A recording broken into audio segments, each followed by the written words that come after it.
Jésus t'a protégé, ça veut dire que Jésus t'a gardé, toi, il a gardé ta famille. C'est pourquoi nous sommes là. Donc, je te dis shalom, bonjour. Ça dépend à quel temps tu es. C'est pourquoi nous ferons dire shalom. Shalom qui veut dire que la paix du Seigneur soit avec vous. Donc voilà, aujourd'hui, le Seigneur a déposé un autre thème dans notre cœur que nous voulons partager avec le bien-aimé.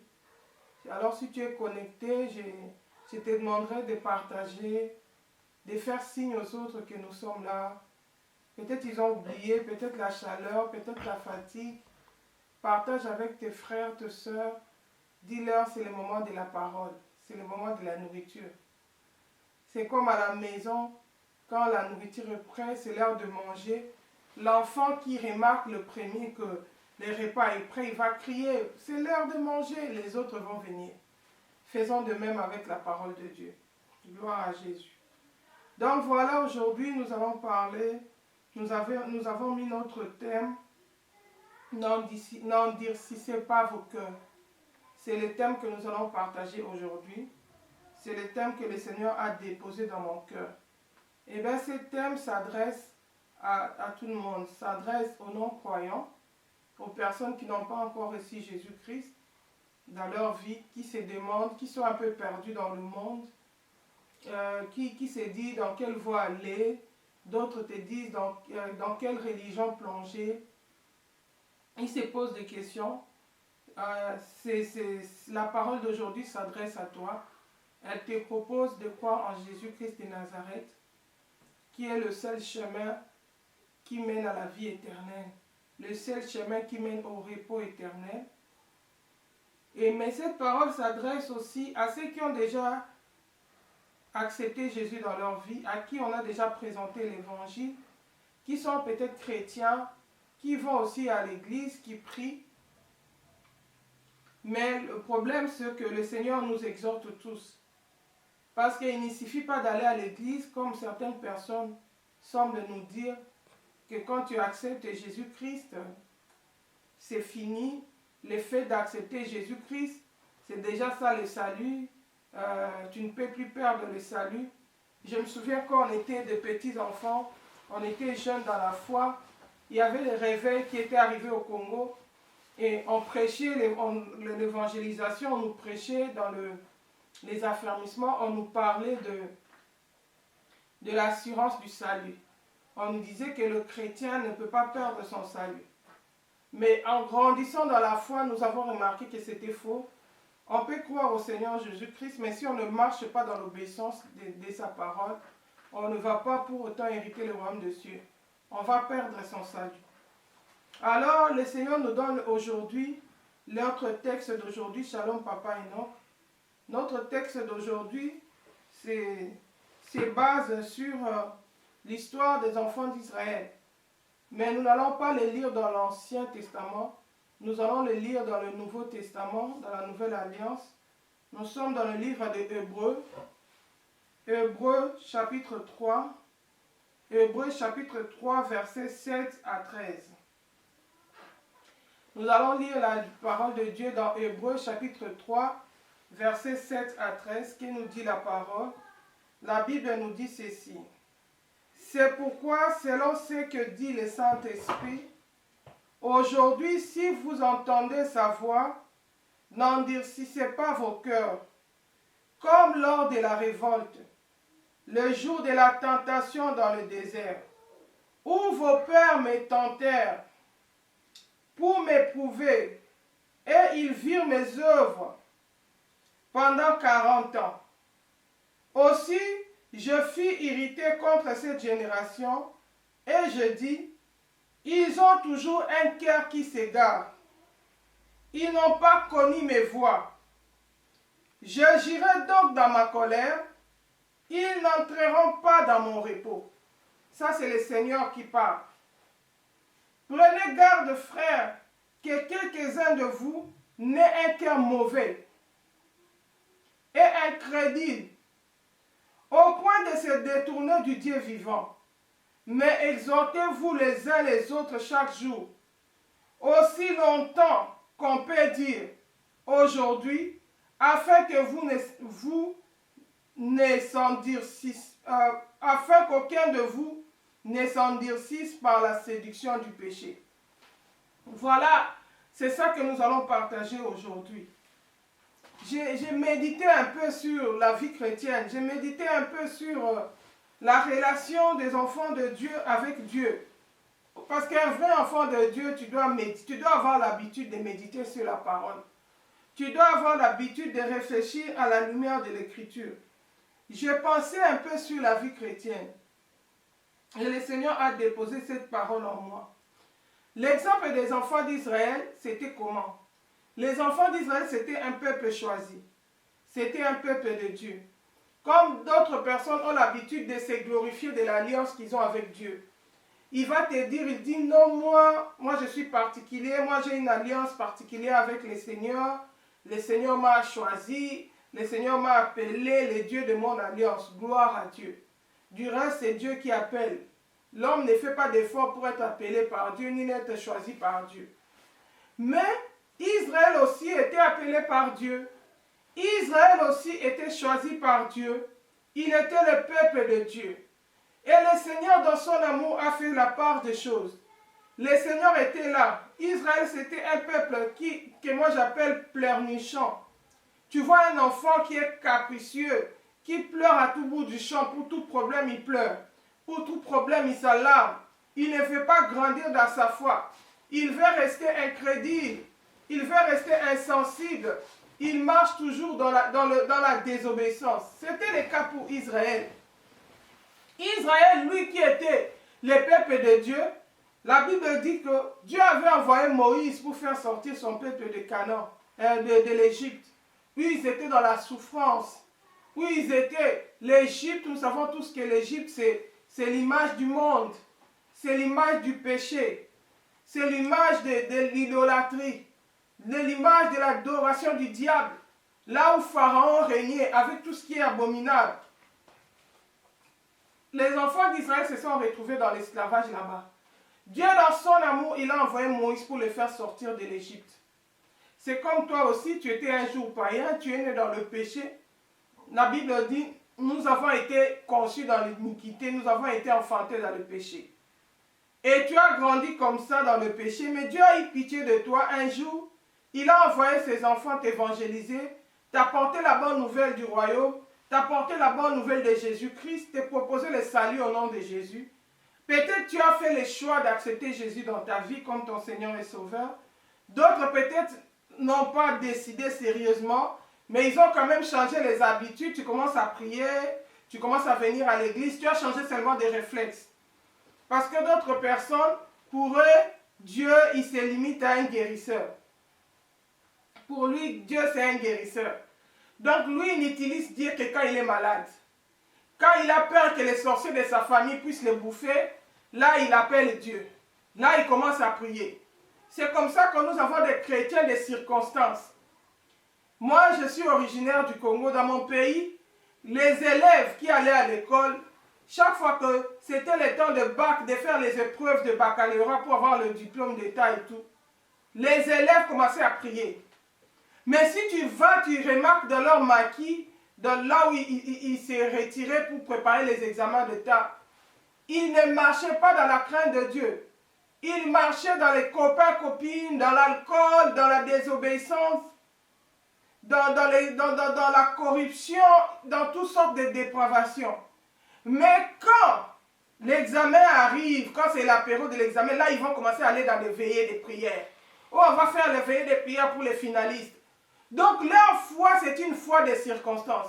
Pourquoi? Parce qu'ils ont peur d'affronter l'examen. Ils ne savent pas ce qui va arriver. Pendant ces moments-là, ils commencent à prier. Et les jours seulement où ils vont finir de faire l'examen d'État. Déjà ces jours-là, il y en a qui vont dormir dans les hôtels, il y en a qui vont faire des folies, qui vont boire de l'alcool, qui vont aller dans des bars. Parce que pourquoi? Parce que l'examen c'est fini. Donc c'était une relation de circonstances. C'est comme aussi ici, actuellement dans le monde. Beaucoup de gens, quand ils ont vu coronavirus est arrivé en force, quelque chose qu'on ne connaissait pas, qu'on n'avait pas planifié. Tout le monde a eu peur. Même les faux serviteurs, les travailleurs du ventre. Parce que quand on parle d'un faux serviteur, les gens pensent seulement que ce sont des gens qui ont fait la magie, ce sont des gens qui sont allés dans l'occultisme, ce sont des envoyés du diable. Mais il y en a qui ne sont pas allés dans l'occultisme, mais qui travaillent pour le ventre. Ils ne travaillent pas Dieu. Ils font l'œuvre de Dieu, mais pour leur ventre. Ce n'est pas pour Dieu. Ils vendent l'évangile pour avoir l'argent. Quand le coronavirus est arrivé, il y a eu l'alerte, la panique, la manière dont les gens mouraient. Les pasteurs qui prêchaient que le ventre. Donne, tu seras donné, tu seras béni. Prophétie du matin au soir. Tu seras la tête, tu seras dans la quai. Allez, il faut s'aimer, il faut ceci. Ta victoire, tu vas écraser tes ennemis. Ils ont pris une partie de la Bible qu'ils utilisent. Mais ils ne savent pas que toutes les promesses de la Bible sont conditionnées par l'obéissance à la parole de Dieu. Et ils utilisent seulement cette partie-là pour séduire le peuple. Pour seulement tourner les regards du peuple de Dieu vers les choses de la terre. Mais Dieu, dans son amour, il nous avertit d'une manière ou d'une autre. Quand Dieu a envoyé le coronavirus, mais c'était terrible. Tous les pasteurs avaient peur, surtout qu'on avait même fermé les églises.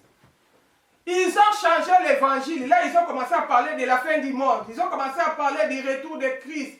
Ils ont commencé à... Quand ils ont remarqué qu'ils se sont habitués maintenant, les gens ne meurent pas, là, on commence à réouvrir les églises. L'évangile est changé encore. Ils sont revenus à leur nourriture d'habitude. Nous avons des chrétiens comme ça, des circonstances. Bien-aimé, aujourd'hui, cette parole s'adresse à toi. Cette parole s'adresse à toi. Dieu, ce n'est pas comme un médecin. Nous avons des médecins. J'ai un médecin de famille. Je ne vais pas aller chez lui chaque fois. Je vais seulement aller quand je suis malade. Non. Dieu n'est pas seulement un médecin. D'autres personnes, Dieu c'est seulement un protecteur. Non, Dieu n'est pas un féticheur. Il est Dieu. Il a besoin d'une relation sérieuse entre toi et lui. Et cette relation doit être caractérisée par l'obéissance à sa parole. Mais qu'est-ce qui s'est passé avec le peuple d'Israël?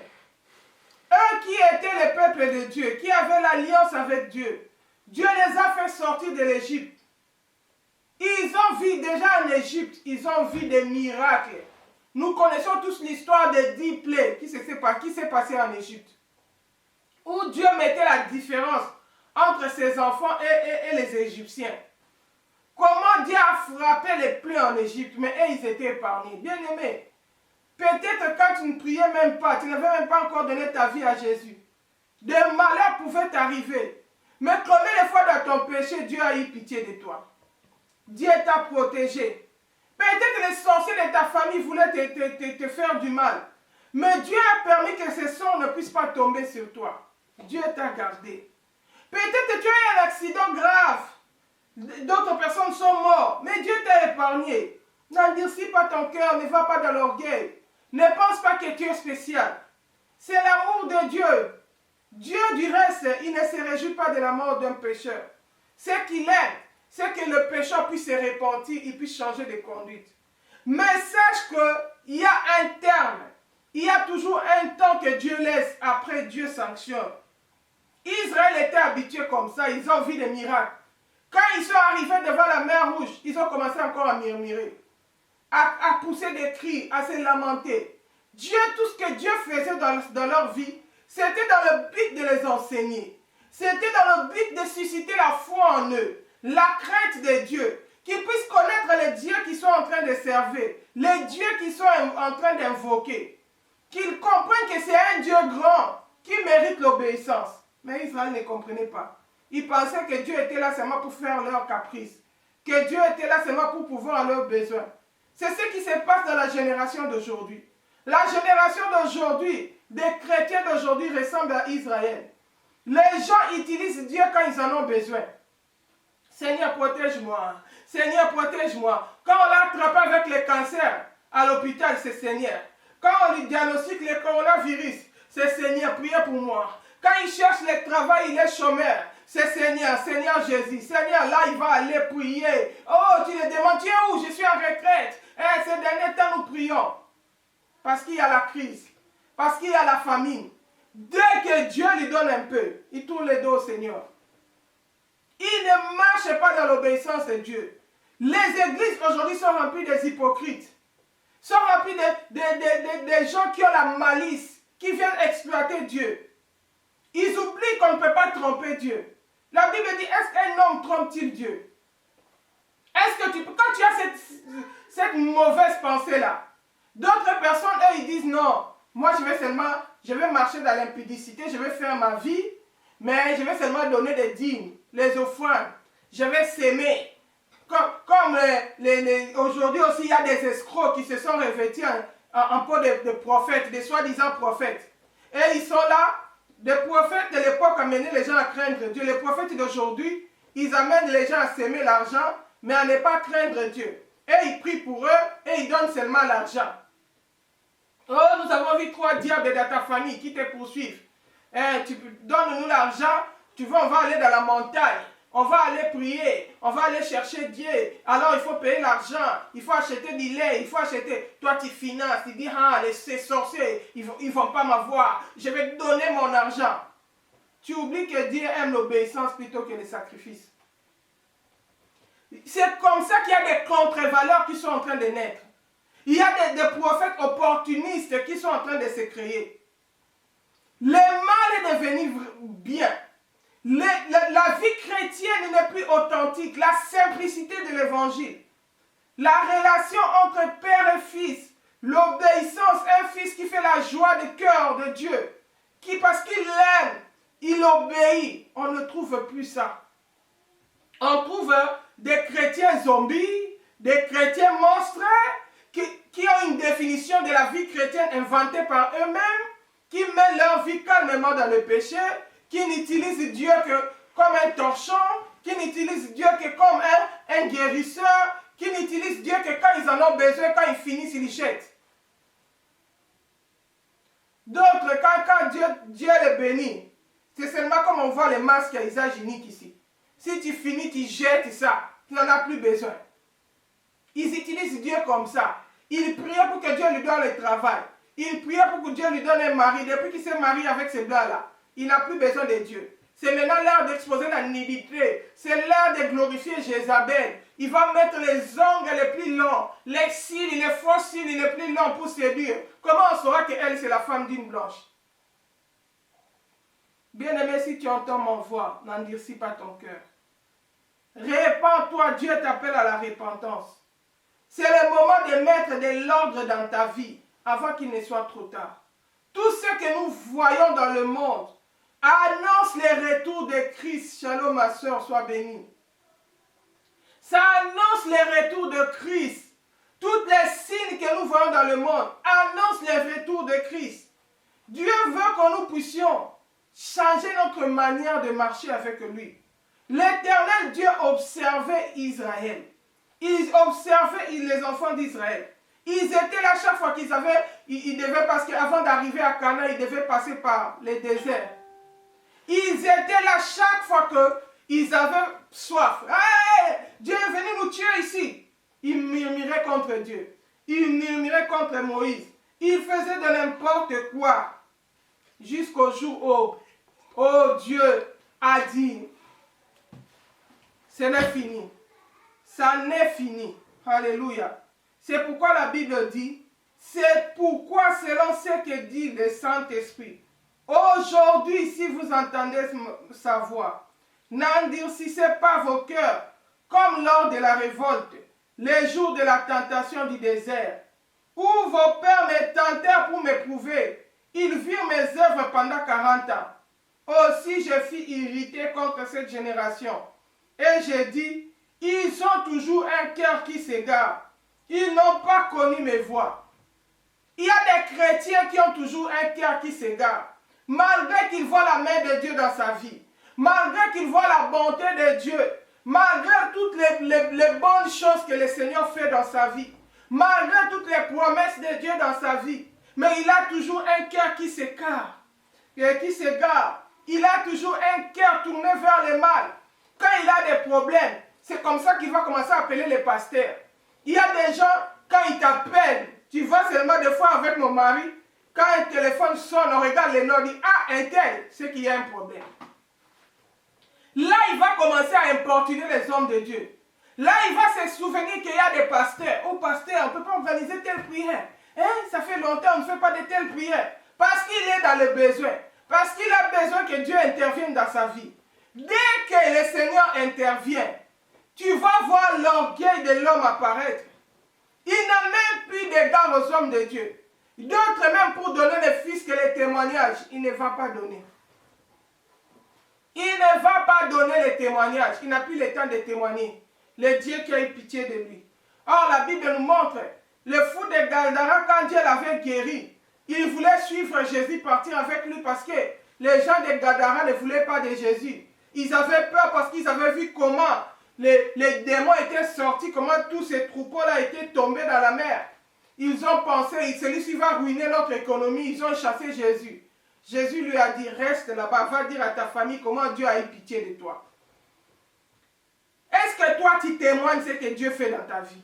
Toi-même, tu n'es même pas fidèle à Dieu. Tu es toujours incrédule. Tu ne crois pas en Dieu. Tu oublies facilement le bienfait de Dieu dans ta vie. Ton cœur est toujours tourné vers le mal.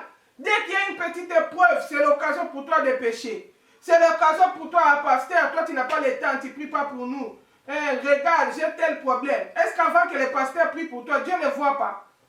La Bible dit, le Seigneur honore celui qui l'honore. Les yeux du Seigneur sont sur les justes. La Bible dit que les yeux du Très-Haut du Seigneur sont sur les justes. Il parcourt la terre pour regarder ce qui les craint. Si toi tu crains l'Éternel, même si les pasteurs ne prient pas pour toi, le Seigneur va prendre soin de toi. La Bible dit, fais de l'Éternel tes délices, il te donnera ce que ton cœur désire. Toi, tu fais de l'Éternel tes délices, tu honores le Seigneur. Tu l'aimes de tout ton cœur, tu obéis à sa parole. Le Seigneur va te donner même ce que ton cœur désire. Même quand l'homme, le pasteur, le prophète ne veut pas prier pour toi. Pourquoi? Parce que tu es l'ami de Dieu. Pourquoi? Parce que tu crains Dieu. Parce que tu marches dans l'obéissance de la parole de Dieu. Dieu sera fier de toi. Il va même te témoigner comme il a témoigné Job. Alléluia. La Bible dit, Dieu a dit à Satan, tu as remarqué mon serviteur Job? Est-ce que toi, le Seigneur peut te témoigner? Est-ce que toi, le Seigneur peut dire à d'autres personnes, tu as remarqué mon serviteur interne? Est-ce que le Seigneur peut rendre des témoignages de toi? Alléluia. Aujourd'hui, le Seigneur nous interpelle. Il nous interpelle, il nous dit, n'endurcissons pas nos cœurs. Nous avons vu le bienfait de Dieu. Nous avons vu la main de Dieu dans notre vie. Comment il a eu pitié de nous depuis que nous étions dans l'Égypte. Alléluia. Le Seigneur a eu pitié de nous quand on ne les connaissait même pas. Quand on ne connaissait même pas comment prier. Tu ne savais même pas bien comment prier. Mais le Seigneur t'a gardé. Le Seigneur t'a protégé. Vous êtes peut-être nombreux dans votre famille. Mais tout le monde n'a pas eu la grâce de Dieu comme toi, tu as eu la grâce de Dieu. Oh bien-aimé, n'endurcis pas ton cœur. Que la parole que tu écoutes te serve de quelque chose. Que la parole que tu écoutes change ta vie. T'amène à obéir au Seigneur. Alléluia. Ici, le Seigneur a observé Israël. La Bible dit la patience de Dieu a duré 40 ans. Quand 40 ans est arrivé, le Seigneur a dit c'est assez. Il a dit c'est assez. La Bible dit, je fus irrité contre cette nation. Verset 10. Contre cette génération. Et je dis, ils ont toujours un cœur qui s'égare. Ils n'ont pas connu mes voies. J'agirai donc dans ma colère. Ils n'entreront pas dans mon repos. Oh bien-aimé, à quoi ça sert à un homme de gagner tout le monde s'il perd son âme? À quoi ça te sert d'avoir tous les avantages que tu as l'habitude de demander au Seigneur et puis que tu es en enfer? Que tu ne voyais pas le repos de Dieu. Que tu ne voyais pas le repos de Dieu. La Bible dit, n'endurcis pas ton cœur. Toi qui m'écoutes, n'endurcis pas ton cœur. Quand tu ne te trompes pas, non, tu as déjà crié à Jésus, c'est fini. Même si tu n'obéis pas, ici, Israël dont nous parlons ici, c'était un peuple de Dieu. Alléluia. C'était un peuple de Dieu.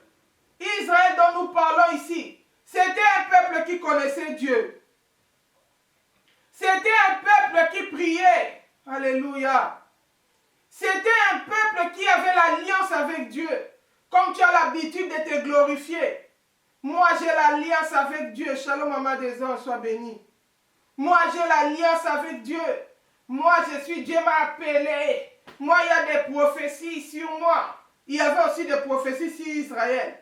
Que Dieu avait dit qu'il les avait choisis. Qu'il les avait fait sortir d'Égypte. Mais ils ne sont jamais entrés à Canaan. Dieu les a tous tués dans le désert. Pourquoi? À cause de la désobéissance. Alléluia. La Bible dit dans le verset 12.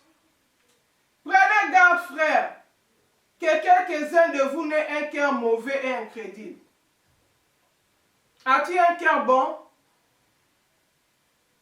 As-tu un bon cœur, mon frère, toi qui me suis? Ma soeur, toi qui me suis? N'es-tu pas incrédule? Même les disciples qui marchaient avec Jésus, Jésus avait besoin qu'ils croissent dans leur foi. La Bible me montre un jour, on est venu, on les a amenés un cas pour prendre soin de ça. Ils étaient incapables, Jésus a dit. Jésus était fâché contre eux, il a dit, race d'incrédules, jusqu'à quand vous supporterai-je? Jusqu'à quand vais-je vous supporter? Jésus voulait que la foi grandisse en eux. Il voulait qu'ils croissent, qu'ils changent.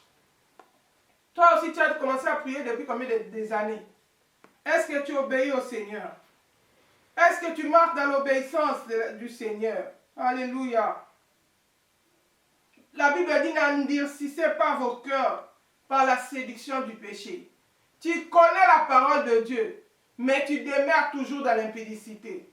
Tu connais la parole de Dieu, mais tu ne veux pas abandonner l'alcoolisme.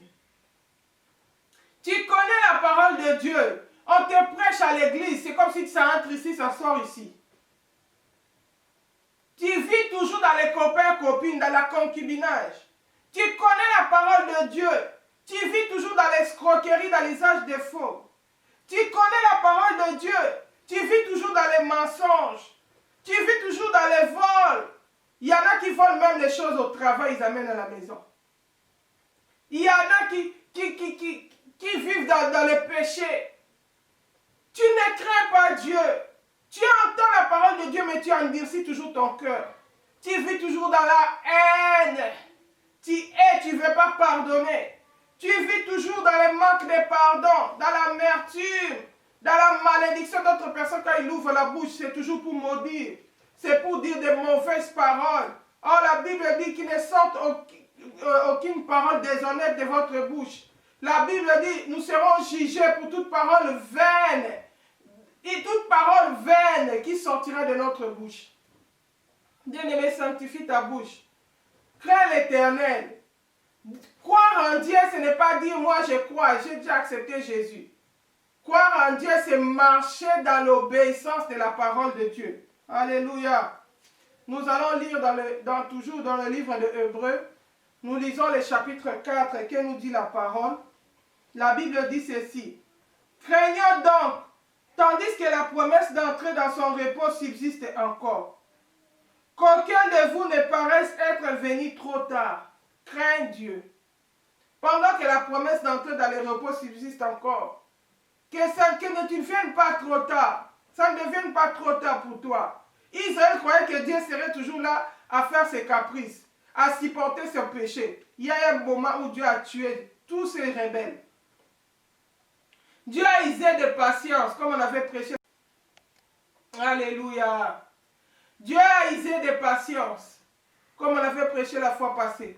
Il les a observés pendant 40 ans. Et il pensait, ah, Dieu est naïf, Dieu ne fait rien. Il ne prenait plus au sérieux les avertissements du Seigneur. Ces jours-là, les mêmes dieux qui opéraient des miracles pour eux, les mêmes dieux opéraient des miracles de leur destruction, ils sont morts. La Bible dit, il y en a même, la terre s'est ouverte pour les avaler. Dieu ne change pas. Il est le même hier, aujourd'hui, éternellement. Le même Dieu qui a marché avec Israël. C'est ce même Dieu qui nous exhorte. le même Saint-Esprit qui nous parle à nous maintenant, les chrétiens d'aujourd'hui, qui nous donne l'exemple de ce qui est arrivé à Israël. Il nous dit de craindre Dieu. Tu pries, tu fais bien, mais est-ce que tu crains le Seigneur? Est-ce que tu crains Dieu? La Bible dit craignons donc. Tandis que la promesse d'entrer dans son repos subsiste encore. Qu'aucun de vous ne paraisse être venu trop tard. Bien-aimés, aujourd'hui on nous parle de la parole de Dieu. Aujourd'hui on nous prêche la parole de Dieu. C'est comme à l'époque de Noé. C'est comme à l'époque de Lot. À l'époque quand Lot parlait à ses gens, il dit, le Seigneur a dit, va détruire cette nation. Nous devons sortir de ce pays. Ils prenaient à la légère l'avertissement de Dieu. Et ils étaient occupés à faire leur péché. L'effet tombé, c'était trop tard. Il n'y avait plus le temps pour échapper. Ils ont voulu, l'autre même fuir avec sa famille. La femme a regardé derrière, c'était trop tard pour elle. Elle n'a plus eu le temps de la repentance. Oh, Dieu est un Dieu de miséricorde. Est-ce que Dieu va tuer tout le monde? Shalom, ma soeur Irène. Est-ce que Dieu va tuer tout le monde? Est-ce que Dieu va envoyer tout le monde en enfer? La Bible dit on ne se moque pas de Dieu. Le Seigneur Dieu que nous servons, la Bible dit il ne laisse pas les coupables impunis. Il punit la malédiction des parents jusqu'aux enfants, jusqu'à la 4e génération. Ça veut dire que quand tu désobéis au Seigneur, tu t'attires la malédiction de Dieu. Non seulement toi, même tes enfants. Non seulement tes enfants, même les enfants de tes enfants. Non seulement les enfants jusqu'à la 4e génération. Donc désobéir au Seigneur, c'est chercher la guerre. C'est sacrifier toute une génération. Pourquoi toi, une personne, tu as marché dans la désobéissance? C'est pourquoi nous voyons toutes des familles, il y a des familles, toute la famille est sacrifiée. Tout le monde souffre, tout le monde vit de mystiques diaboliques. On ne comprend pas. C'est dû à quoi? La désobéissance d'un grand-parent, la désobéissance d'un aïeux. Ils ont péché, ils ont désobéi au Seigneur. La malédiction est tombée sur tout le monde. Il y a des innocents qui naissent. Oh, la Bible dit, n'aie pas un cœur mauvais. Ne sois pas mauvais pour sacrifier toute une génération. Réconcilie-toi avec ton Créateur avant qu'il ne soit trop tard. Toutes ces choses, ces événements que nous voyons dans le monde. Aujourd'hui, on nous parle de coronavirus. Il va y avoir une autre vague. On voit la guerre, la souffrance, des tremblements de terre, des événements catastrophes naturelles. Partout, il y a des problèmes. Aujourd'hui, si tu suis l'information, il n'y a pas de bonnes nouvelles. La majorité, 90%, c'est de mauvaises nouvelles. Ça doit être un signal pour nous avertir que Jésus revient. Je dois mettre de l'ordre dans ma vie. Je ne peux plus continuer dans cette incrédulité ici. Depuis que tu as commencé à désobéir au Seigneur, ça t'a déjà payé combien? Tu as profité de quoi? La Bible dit, Dieu va éliminer tous les méchants. Ils vont passer comme de l'herbe. La Bible dit, mieux vaut la fin des choses que son commencement. Tu te glorifies aujourd'hui, mais ta fin sera terrible si tu ne te réconcilies pas avec ton Dieu. La Bible dit, craignons donc. Tandis que la promesse d'entrer dans son repos subsiste encore. Qu'aucun de vous ne paraisse être venu trop tard. Car cette bonne nouvelle nous a été annoncée aussi bien qu'à eux. La bonne nouvelle qu'on nous annonce aujourd'hui, on avait aussi annoncé ça aux enfants d'Israël. Mais ils s'étaient endurcis. Ils pensaient qu'ils vont s'habituer avec Dieu. Ils pensaient que Dieu est leur ami, comme j'aime le dire. Dieu n'est pas notre ami, il est Dieu. Il faut le craindre. Il faut le servir avec crainte et tremblement. Il est le créateur de l'univers visible et invisible. Tout ce qui existe, existe par Dieu. Avant que tu existes, il y a d'autres gens qui ont existé. Tu n'es pas meilleure créature que les autres. C'est Dieu qui avait créé ces gens-là. C'est lui aussi qui t'a créé toi. Alléluia. La Bible dit, car cette bonne nouvelle nous a été annoncée aussi bien qu'à eux. Mais la parole qui leur fit annoncer ne leur servit de rien. Parce qu'elle ne trouva pas de la foi chez ceux qui l'entendirent. On te prêche la parole, ça te sert à quoi? la parole que tu écoutes, est-ce que ça te communique la crainte de Dieu? Est-ce que ça t'amène dans l'obéissance de la parole de Dieu? Quand on te prêche la parole, quand tu écoutes la parole, qu'est-ce que tu en fais? Un jour, Jean-Baptiste était en colère. Il était en colère contre les Israélites, contre les pharisiens et les scribes. Les scribes, c'était des gens qui écrivaient la parole. Donc, ils notaient, quand on prêche comme ça, on enseigne la Torah, la loi, et ils écrivent, ils gardent la loi, les garants de la loi. Les pharisiens, ils étaient là zélés, prêts à tuer. Vous savez comment Paul a tué les gens? Pourquoi? Parce qu'ils prêchaient autre chose que leur doctrine. Mais eux-mêmes ne craignaient pas Dieu. Jésus les a regardés comme ça, il les a appelés les tombeaux blanchis. Ils avaient l'apparence d'être pieux, mais ils ne craignaient pas Dieu. Ils marchaient dans la désobéissance de la parole. Shalom, ma soeur Mamie. Ils marchaient dans la désobéissance de la parole de Dieu. Ils avaient beaucoup de titres. Ils étaient des pharisiens, mais ils ne produisaient pas de fruits dignes de la repentance. Ils ne craignaient pas Dieu. C'est pourquoi Jean-Baptiste, un jour, quand il faisait les baptêmes, il a vu aussi beaucoup de pharisiens qui venaient. La religion, l'habitude d'aujourd'hui. Maintenant, c'est un trend, il faut tous se faire baptiser. Nous tous, nous allons chez Jean-Baptiste, il y a un prophète qui est apparu là-bas. Nous allons prendre le baptême pour montrer aux gens qui sont religieux. Mais ils ne craignaient pas Dieu. Jean-Baptiste les a regardés, il a dit, race de vipères. Où avez-vous appris à fuir la colère de Dieu? Déjà la cognée est mise sur la racine de l'arbre pour arracher tout arbre qui ne produira pas de fruits. Produisez donc du fruit digne de la repentance. J'ai envie de te dire, ma soeur, mon frère, tu as fait combien de temps dans la vie chrétienne? Ça fait combien de temps que tu pries? Mais quels sont tes fruits? Quels sont tes fruits? Est-ce que tu produis des fruits dignes de la repentance? Est-ce que tu as déjà abandonné la calomnie? Est-ce que tu as déjà abandonné les querelles? Est-ce que tu as déjà abandonné la colère? Est-ce que tu as déjà abandonné les mensonges? Tu as déjà abandonné les vols de la dîme? Tu as déjà abandonné la vie du péché? L'impudicité? Tu as déjà abandonné? Oh, bien-aimé, produis donc du fruit digne de la repentance. N'endurcis pas ton cœur. Crains le Seigneur avant qu'il ne soit trop tard. Alléluia. La Bible continue. Je vais lire au verset 11. Je suis toujours dans Hébreux 4, verset 11. Efforçons-nous donc d'entrer dans ces repos.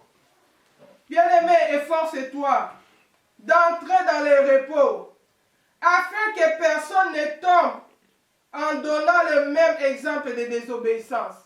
Efforce-toi, fais un effort. Bien-aimé, ce n'est pas facile d'obéir à la parole de Dieu. Ce n'est pas facile, mais fais un effort. Efforce-toi, afin qu'il ne soit trop tard. Efforce-toi. Efforce-toi d'obéir à la parole de Dieu. Efforce-toi de marcher dans l'obéissance de la parole, avant qu'il ne soit trop tard. Ne donne pas les mêmes exemples de désobéissance, comme Israël a donné.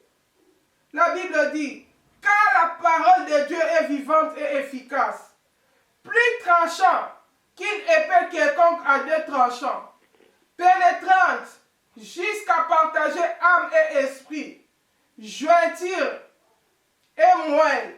Elle juge les sentiments et les pensées du cœur. Nulle créature n'est cachée devant lui, mais tout est à nu et à découvert aux yeux de celui à qui nous devons rendre compte. Bien-aimés, nous devons rendre compte au Seigneur. Le salut, c'est individuel. Tu n'as pas crié au Seigneur Jésus pour quelqu'un. Tu as donné ta vie à Christ pour toi-même. Tu as crié au Seigneur Jésus pour le salut de ton propre âme. Sache que nous rendrons compte devant le Seigneur. Sache qu'un temps vient où nous rendrons compte devant le Seigneur, oh bien-aimé. Ne prends pas ton salut à la légère. Ne prends pas ton salut à la légère. La Bible dit, la parole de Dieu, c'est une épée tranchante. La Bible dit, car la parole de Dieu est vivante. Elle est vivante, la parole qui va juger le monde. Elle est efficace. Elle est plus tranchante qu'une épée. Donc l'épée parents, il peut couper les pieds avec le corps. Il coupe, ça tombe là. Il peut couper la tête. Mais la parole de Dieu est plus tranchante. Alléluia. Qui ne peut quelconque à deux tranchants. La Bible dit qu'elle est pénétrante jusqu'à partager âme et esprit. Regardez le Dieu qui va nous juger. Sa parole, ça pénètre, ça va juger, ça vérifie même l'âme. Hein? Ça sépare l'âme et l'esprit, la parole de Dieu. Ça sépare l'âme et l'esprit. Elle pénètre, elle partage l'âme et l'esprit. Elle partage les jointures et la moelle. Les jointures, c'est quand tu vois les os de l'homme. Ça fait un parce qu'il y a des joints. Comme ma mère, là, il y a un joint ici entre mon avant-bras et mon bras là. Mon avant-bras et mon bras là. Il y a une jointure qui permet que ça forme un seul corps. Mais la Bible dit que la parole de Dieu va séparer même là-bas pour bien vérifier. La Bible dit, la parole de Dieu, ça sépare même la moelle. Ça veut dire dans l'os de l'homme, il y a la moelle à l'intérieur, la moelle, hein, dans l'os. Ça va même vérifier là-bas, ça touche même la moelle. Elle juge les sentiments.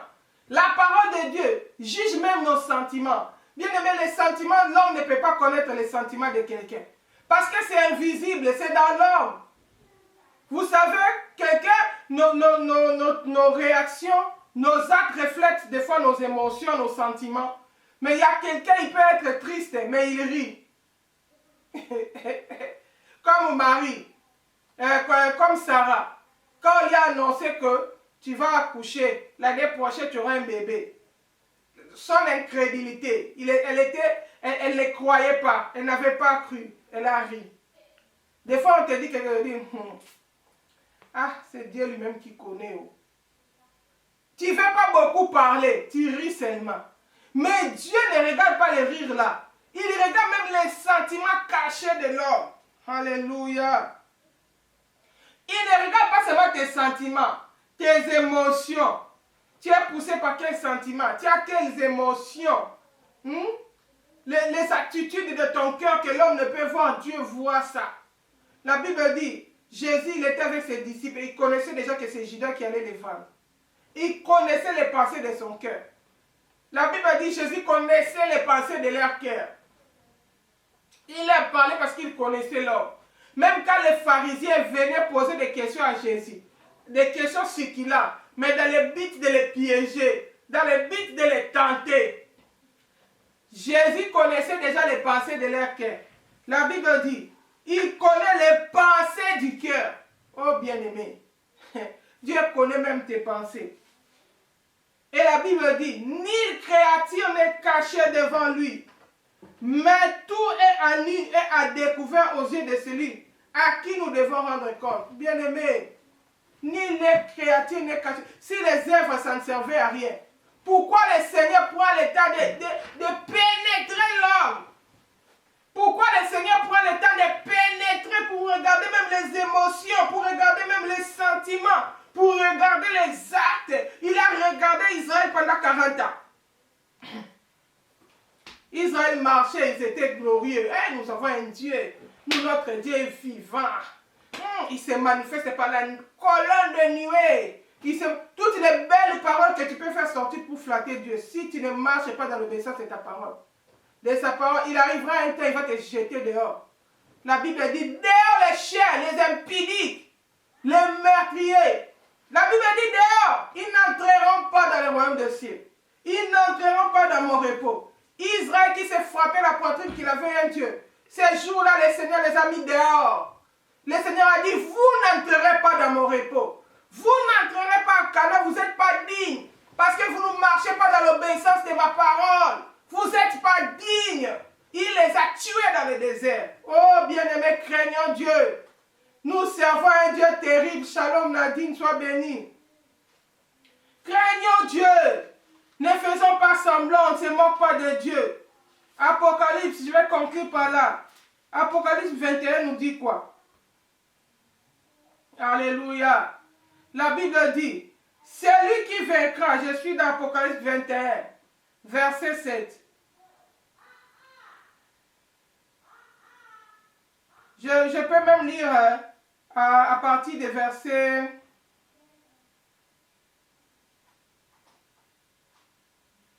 verset 6.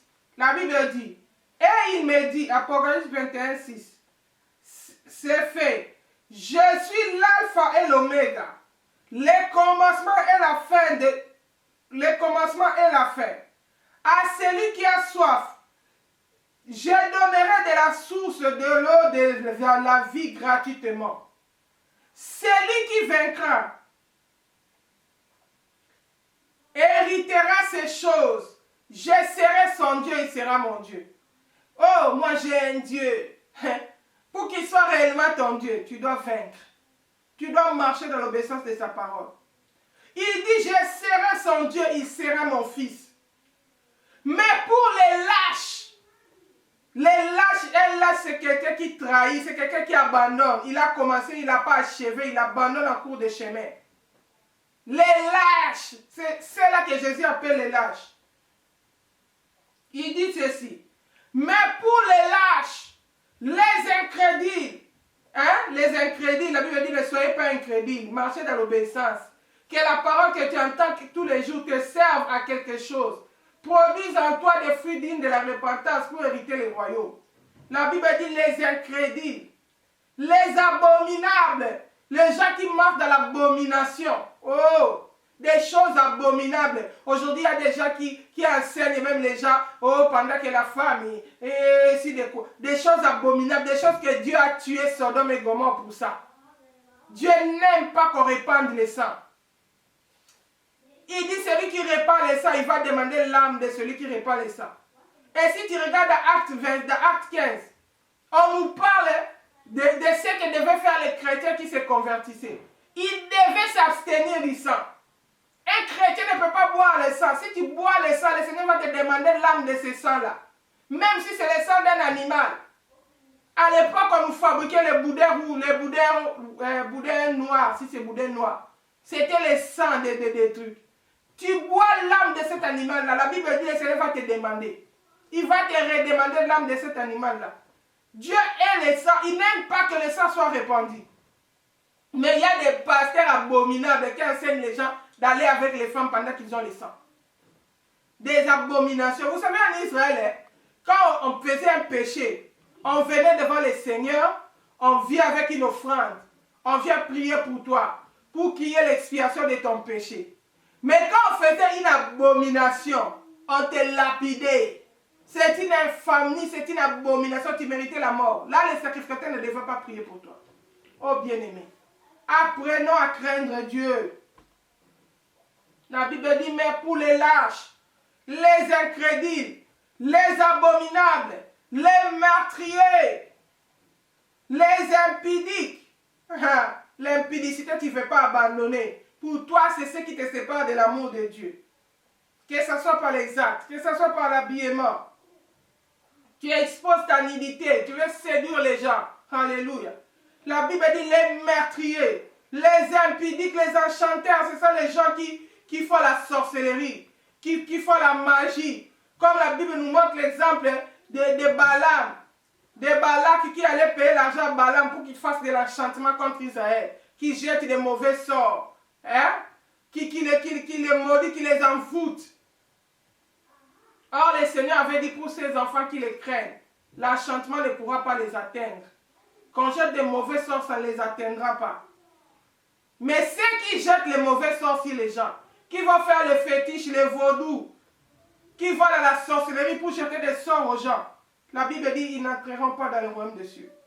Les idolâtres, toi, ton idole, on te parle de la repentance, on te parle de Jésus, toi c'est toujours Marie, tu veux te prosterner devant Marie.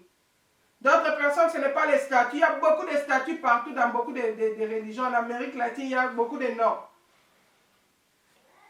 Mais pour d'autres, leur idole, c'est leur pasteur. Pour d'autres, son idole, c'est le football. Pour d'autres, son idole, c'est son ventre. Pour d'autres, son idole, c'est ses vêtements de griffes. Bien-aimé, si tu entends ma voix, répands-toi. Jésus-Christ est en train de revenir. La Bible dit, aucun idolâtre n'héritera le royaume des cieux. Et tous les menteurs, tu vis toujours dans les mensonges. Surtout nous, les gens de l'Europe ici. Mensonge du début à la fin. Tu es marié, tu vas dire là-bas, je vis seul pour gagner beaucoup d'argent. Les mensonges, tu as séparé l'adresse avec l'homme pour gagner beaucoup d'argent. Or, la Bible dit que l'homme ne sait pas parce que Dieu a joint. La Bible dit, leur part sera dans le temps de feu. Et des souffres, ce qui est la seconde mort. Bien aimé, c'est la nouvelle alliance, c'est Apocalypse que je suis en train de lire. Ce n'est pas la loi. Oh, vous voulez seulement condamner les gens. Ou ça c'est la loi. Nous sommes au temps de la grâce. Ça c'est la nouvelle alliance. Je n'ai pas lu dans l'Ancien Testament. Aujourd'hui, depuis que j'ai commencé à prêcher ici, je n'ai même pas lu dans l'Ancienne Alliance. Je suis toujours resté dans le Nouveau Testament. Nous avons lu dans Hébreu et nous concluons dans Apocalypse. C'est pour te dire, ma soeur, mon frère, toi qui m'écoutes, Jésus-Christ est à la porte. Jésus-Christ est en train de revenir. Aujourd'hui, si tu entends ma voix, tu entends la voix de Dieu qui te parle dans le son de ma voix, n'endurcis pas de ton cœur. Dieu nous appelle tous à la repentance. Dieu nous appelle à l'obéissance de sa parole. Voilà, nous allons nous arrêter là. Je prie vraiment Dieu que cette parole te fasse prendre les bonnes décisions de ta vie. Que tu prennes les décisions d'abandonner les péchés. Bien aimé, ça ce sont des vidéos que nous mettons en ligne. Nous n'avons pas le temps de prendre le temps dans la prière, de t'aider dans la prière parce que le temps est limité. Ce sont des choses qu'on doit poster. Mais en dehors de ce temps, nous pouvons t'aider. Si tu trouves que je veux bien abandonner les péchés, mais je n'arrive pas, j'ai besoin d'aide. Moi, je suis comme ces gens ici leur cœur qui s'est garé toujours. Leur cœur s'est garé toujours dans le péché. Bien aimé, tu peux nous contacter dans notre page Facebook Ministère d'encadrement des servants de Dieu ou dans notre site YouTube, il y a des coordonnées là-bas. Tu peux écrire, tu peux nous laisser un mot. Nous saurons comment te contacter, comment t'aider dans la prière. Parce que Jésus-Christ est en train de revenir. Parce qu'il y a d'autres personnes qui vivent dans le péché parce qu'ils sont liés. Ils ont besoin de la délivrance. Comme Paul disait, les biens que je vais faire, je n'arrive pas à les faire. Mais le mal que je ne veux pas faire, je le fais toujours. Qui me délivrera? Peut-être tu as besoin de la délivrance. Mais la première chose, la plus importante, c'est de prendre conscience de ton état. De prendre la décision d'abandonner, de regretter ta vie de péché. De désirer l'aide du Seigneur. Le Seigneur va te tendre la main. Le Seigneur va te faire grâce. La Bible dit, la parole, vous connaîtrez la vérité va vous affranchir. Toi peut-être qui croyais que non, comme j'ai déjà accepté Jésus, c'est fini. Le salut c'est déjà éternel. Même si je marche dans le péché, ça ne va rien faire, nous sommes dans la grâce. La parole que nous avons prêchée aujourd'hui, c'est la parole de la grâce. Dieu attend ton obéissance. Dieu a besoin de ton obéissance. Dieu a besoin que tu le craignes. Il va juger même les pensées secrètes des hommes. Oh! Il va juger les actes. Il regarde même les sentiments. Quel est celui qui t'a trompé que Dieu ne tient pas compte de ta conduite? Quel est celui qui t'a menti que Dieu ne regarde pas comment tu te comportes? Il tient compte de tout. Oh bien-aimé, que cette parole t'arrache de la distraction. Que cette parole te ramène au pied du Maître. Que cette parole te communique la crainte de Dieu. Que cette parole redonne l'amour de Dieu. Si la flamme de l'amour était étouffée, si tu avais perdu ton premier amour, parce que tu avais écouté des faux évangiles, parce que tu étais entré dans un mauvais milieu où on t'a encouragé dans le péché, aujourd'hui tu peux encore prendre la décision de revenir vers le Seigneur. La Bible dit, revenez à moi et je reviendrai à vous. Le Seigneur honore ce qu'il honore. Voilà, soyez bénis. Que le Seigneur vous bénisse. Passez un bon week-end avec Jésus-Christ de Nazareth. Si le Seigneur ne revient pas, on se retrouve le samedi prochain à la même heure, 11h, heure de Paris. Shalom, shalom, soyez bénis.